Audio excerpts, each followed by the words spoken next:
We're all used to games allowing us to play the good guy, the hero that will vanquish all evil, but that is kinda boring, isn't it? It is like the white bread or vanilla ice cream of hero plots. Not bad, but we're kinda familiar with it. But what if I told you that this good guy is so evil that the villains run in terror at the sight of him? It makes you wonder how such a person can be good, doesn't it? So come along and see how a man of honor and duty became an infamous legend in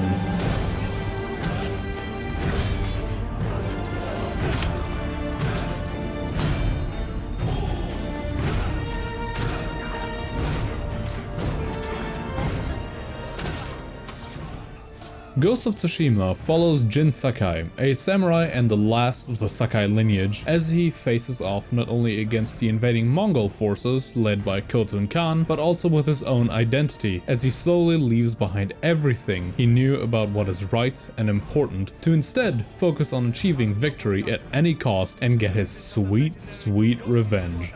Sucker Punch made this game at the tail end of the lifetime of the PS4 and is, by far, one of the best stories ever told amongst a PlayStation exclusive. I will fight you on that. One of its biggest themes is identity. Jin is wrestling with the choices he feels he has to make and the expectations that are forced upon him by the people around him, as ever since he was a child he was denied an identity of his own. His family he didn't know for long because, well... May your death benefit all beings.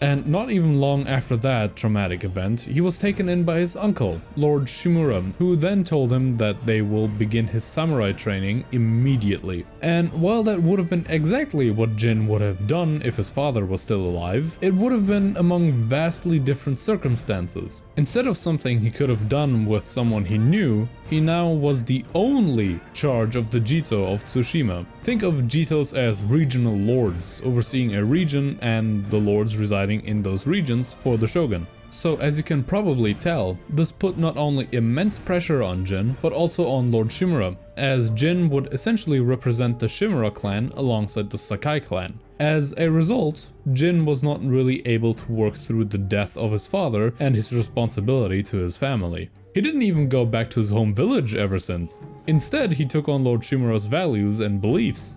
You see, as a samurai, you were the guy. You were him, and you were expected to act like that too. A samurai was nobility written large, someone to aspire to be. And so, a samurai needed to follow the Bushido and be a mentor figure to all the people in the lands. A severely oversimplified version of what the Bushido entails is a moral code, values such as loyalty, sincerity, and honor until death, and honor in battle. This honor in battle would be displayed in open one-on-one combat and expressed through announcing one's own lineage to one another. That is how the Japanese conducted themselves amongst each other, more or less. So, when the Mongols invaded Japan, they expected the Mongols to be easily defeated as they expected skirmish battles here and there. What they did not expect is an overwhelming force of thousands of invaders who spit in the tradition of the Japanese for one-on-one combat, killing the samurai while they were in the midst of challenging the Mongols. This is where the game begins sowing the seed for the corruption of the honor code of Jin Sakai. Faced with the brutality of the Mongols and seeing his uncle abducted, Jin was in no uncertain terms straight up not having a good time. And with the help of a thief named Yuna, he escaped certain death. Here he was faced with the way regular people had to fight an overwhelming force. Samurai always faced weaker enemies, or at least enemies that were at best on par with them. But now they faced an enemy who cared not for their rules of engagement and did everything in their power to conquer.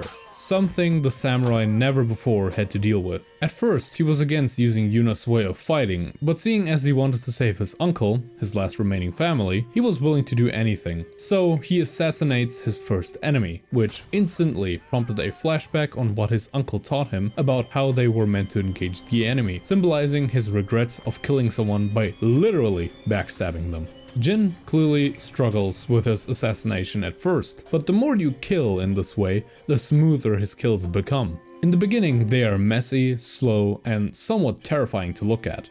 But later, they are so effortless and clean, Jin does not even spare a second to look at the lifeless corpse he just created. Of course, you can also decide to engage with the Mongols in the prim and proper samurai way by calling them little bitches and daring them to do something about it. And man, is it cool to do that. But at certain stages, this approach is not advisable, as you will face an overwhelming force and they will not fight you one-on-one. But before you can go and get yourself skewered, you have to get yourself a horse so you can get to places in a timely fashion.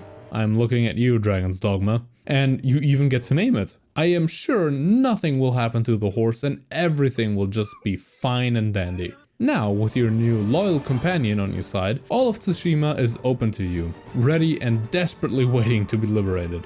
And can we take a second to appreciate how good this game looks? This is what games should look like, not that hyper-realism crap that just eats up money, but rather a stunning look. You also come across stories that unfold that show how bad things have gotten or always have been, which you weren't able to see before in the relatively sheltered life a samurai would find himself in.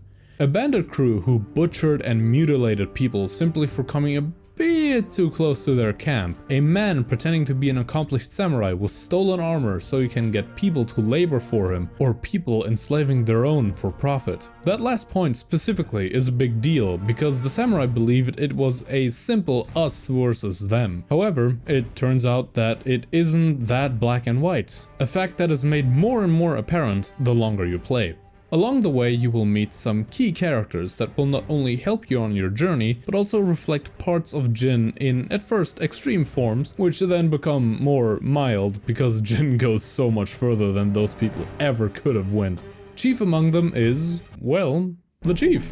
Lord Shimura personifies the traditional values of a samurai to a fault. During the invasion at Komoda Beach, when they saw the Mongol fleet, they knew they would not stand a chance, and yet Lord Shimura sent everyone in to die a meaningless death. Sure, it may be the courageous and honorable thing to do, but it would not have helped the situation if everyone who had any idea or power to hold them off would have died.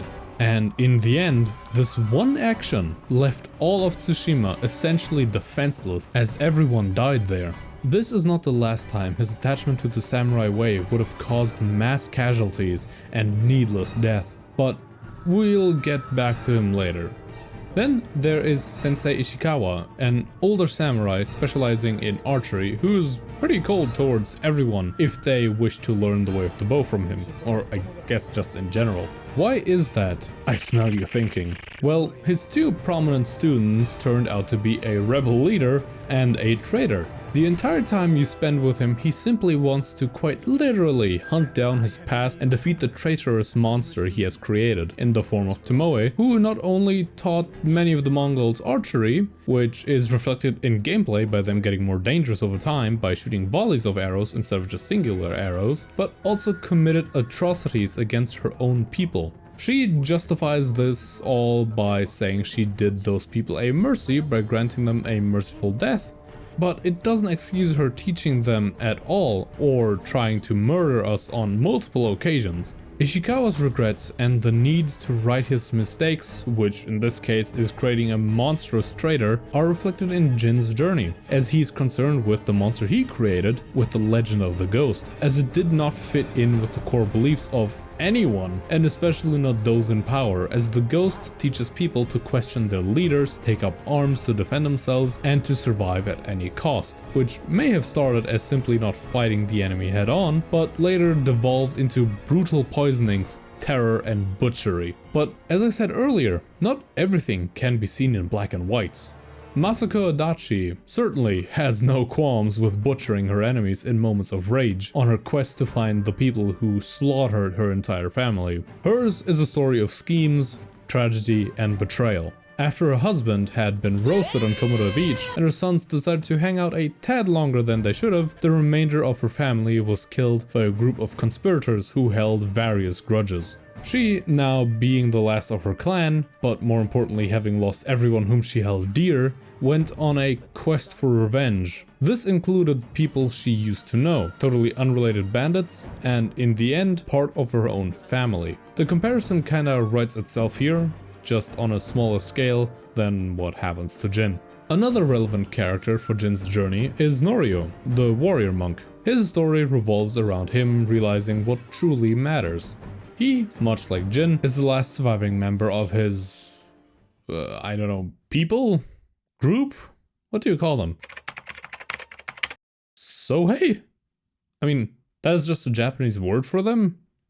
Well, anyway, let's refer to the group of them as Sohei. So, being the last surviving Sohei, he feels a special need to protect his temple and everything in it, and once he heard about a group of monks whom needed saving, he couldn't bring himself to abandon the temple to save the monks. Much like Jin before Komoda Beach, he isn't able to let go of something that can either be remade, such as the temple, or returned to, such as the Bushido or the faith of the monks. But after a talking to by Jin and some time to contemplate, he does accept that the monks' lives are more important than the temple. It may bring shame to him.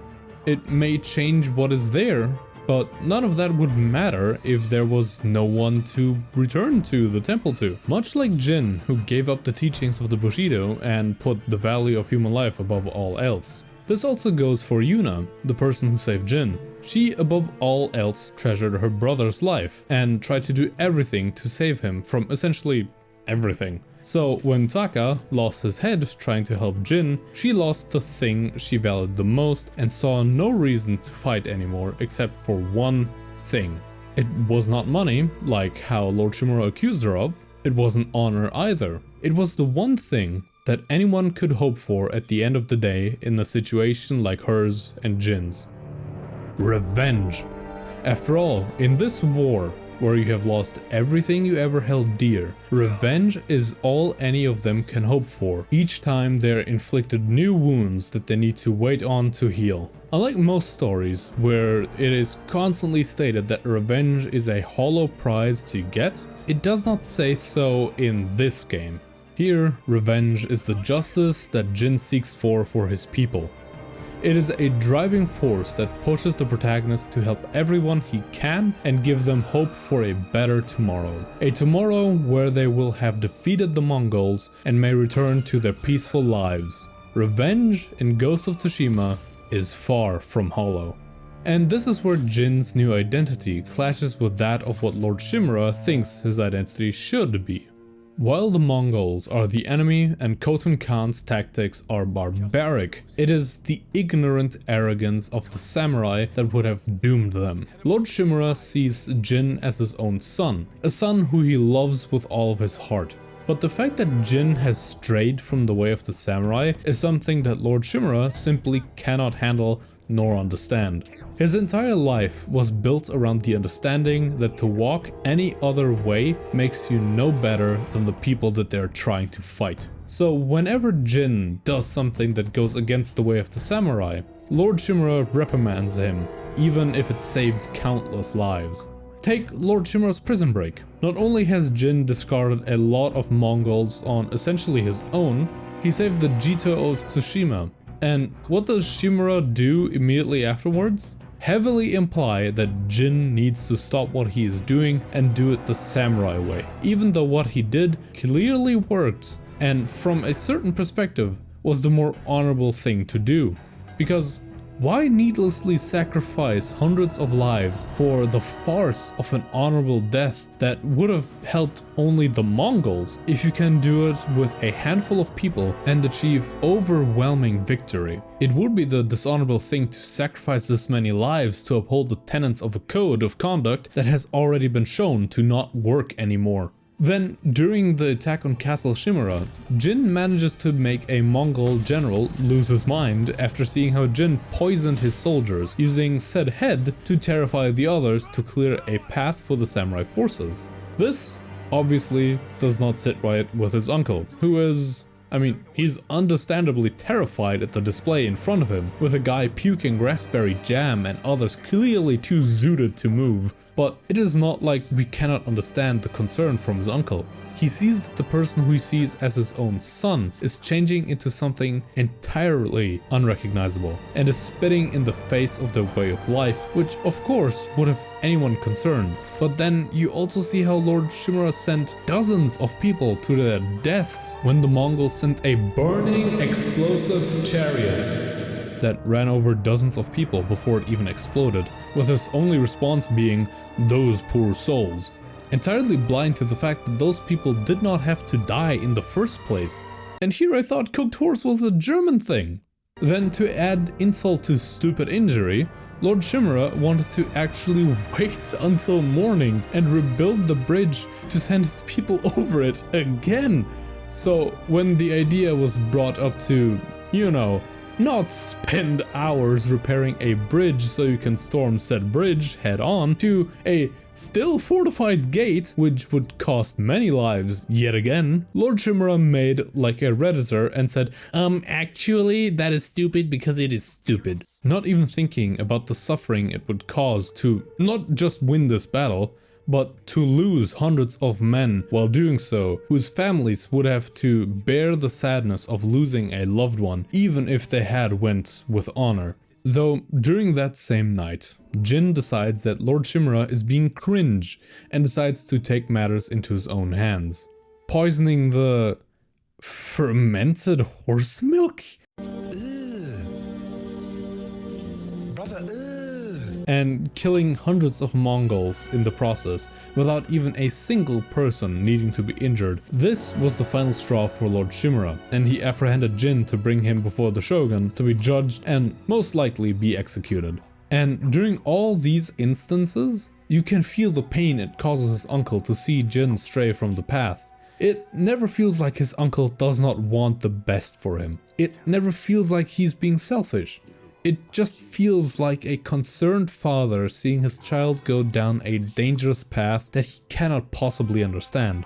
To Jin and us, it may be ignorant and arrogant, but this conflict stems from a genuine concern. After Jin escapes and is thus branded a traitor, you can feel the pain and reluctance of his uncle to burn the official document that would have made them father and son. This entire sequence, including the scene in which, in my case, Nobu slowly succumbs to its injuries, is painful to watch. Jin is now fully alone, with a few exceptions. He has essentially lost his family and the hope for a peaceful life after the war. So now he has nothing else to lose, nothing holding him back, nothing tethering him to his old life. His entire identity from before is now gone. Who he was, what values he held, and any earthly possessions he had before, except for a sword and the gear on his back, are now gone. From this point onwards, Jin Sakai truly has become the Ghost of Tsushima. He said it! He said it! All he now has, as mentioned before, is the hope of revenge. Beating the Khan actually isn't too interesting to the story, as he's essentially just the inciting incident. Additionally, he's not even the final boss. Your uncle is, having met up with you to discuss something with you. So you go on a stroll, help someone, and then move to the Sakai family grave. Here, his uncle reveals that the shogun wants Jin's head and has ordered him to get it. This scene is honestly a masterpiece in my opinion. Not only does Jin's uncle genuinely not want to do this, as everything he does is done extremely hesitantly, but he also hates that he now has to make a new family to carry the Shimura name. He hates that it cannot be Jin, and he hates the thought of living without Jin. And yet, he cannot simply not do it. As Jin said in the game, he is a slave to tradition, a slave to the Bushido. He also asks you to write the last recorded words of Clan Sakai, as he believes that he will kill Jin, and that there's no other outcome. But he also writes words of his own. Just to adhere to the code, he writes his own last words too. And during a very emotionally loaded final battle, you can choose to spare or end your uncle. Killing him would be the honorable thing to do, according to his uncle. Sparing him would bring dishonor to him. But as Jin once said, honor died on the beach. So why should he grant him an honorable death if he himself is honorless? At least in my eyes, that would be the right choice. Jin did everything to save lives. He lost everything to save lives. So why should he take one now? But this is not where this video ends. As you can probably tell, during this entire time, I avoided talking about one character specifically. This one character isn't reflecting singular parts of Jin, nor does he have the same expectations as Jin's uncle. This character is an old childhood friend of Jin's. They followed similar paths, but diverged at one point. This friend is Ryozo, a ronin. In other words, a samurai without a lord working for those who pay them the most. Ryozo became the leader of the Straw Hat Ronin. They also fought at Komoda Beach and also lost quite a lot back then. And their honor, too, died on the beach.